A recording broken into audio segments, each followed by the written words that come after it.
बहुत सावधानी से चलो तो इसी जन्म में भगवान मिल जाएंगे, और ऐसे मिल जाएंगे जैसे हम आपको देख रहे हैं, गले लगते हैं, बात करते हैं, भक्तों के संग भगवान खेलते हैं। बस जैसी भावना करोगे वैसा ही आपको अनुभव आएगा। जाकी रही भावना जैसी प्रभु मूर्ति देखी थे, ये यथा माम प्रपद्यन्ते तास तथैव भजाम्यहम्। अगर आप चाहोगे कि भगवान मेरे सामने प्रकट हो, ऐसे बस वो परीक्षा लेंगे कि और किसी में राजी तो नहीं है। जैसे छोटा बच्चा खिलौनों से खेलना बंद कर दे, रोने लगे, तो माता दूसरा खिलौना बेचती है, उससे ही रोता है तो माता किसी और को भेजी, जा गोद में ले ले, थोड़ा खवा पिला, ऐसा।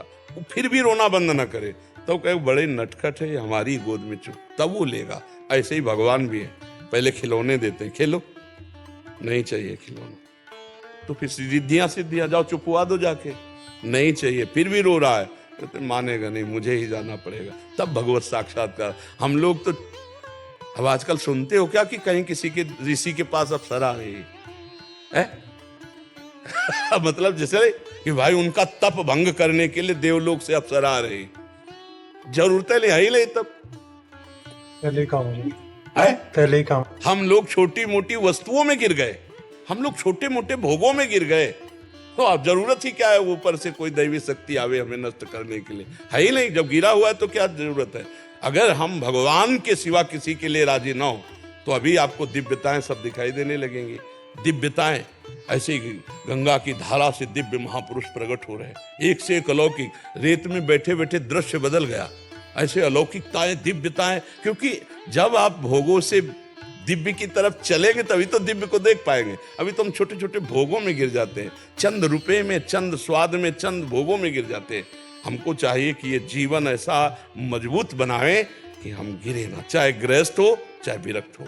गृहस्थ है तो एक सीमा है, अपनी सीमा में रहो तो आप भी साधु हो, अपनी मर्यादा में रहो, खूब नाम जप करो, धर्म पूर्वक अन्न कमाओ, परिवार का पोषण, समाज का पोषण।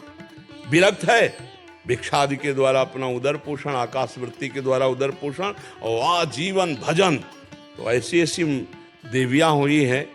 पूज्य राधा बाबा कहते कि आनंदमयी माता को जब हम देखते थे तो ऐसा लगता था कि बस सिंह नहीं है, साक्षात अम्बा बैठी है, बाल ब्रह्मचारिणी, निरंतर भजन परायण। तो राधा बाबा कहते थे कि जब आनंदमयी माता को देखते तो ऐसा लगता साक्षात अम्बा बैठी, बस सिंह पास नहीं है, नहीं तो साक्षात जगदम्बा बैठी, दैवी शक्ति जागृत कर ली।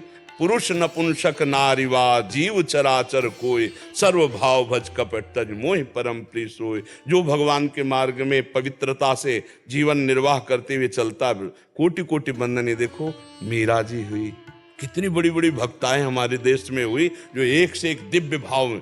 कितना कष्ट दिया गया मीरा जी को।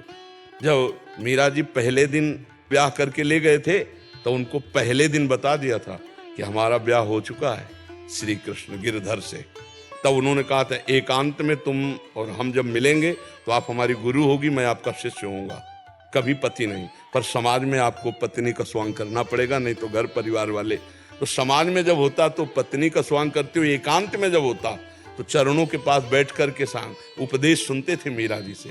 मीरा जी ने बता दिया था मेरे प्रीतम श्री कृष्ण परम पवित्र परम ब्रह्मचारिणी मीरा जी। परम ब्याह हुआ था लेकिन एकांत में गुरु शिष्य की तरह रहते थे। ये एकांतिक बात है मीरा जी की। उन्होंने बता दिया था मेरे तो गिरधर गोपाल दूसरो न कोई, जाके सिर मोर मुकुट मेरो पति सोई, आप निमित्त मात्र हैं। तो उनका मुझे सौभाग्य होगा कि आप हमें एकांत में शिष्य रूप से स्वीकार करें।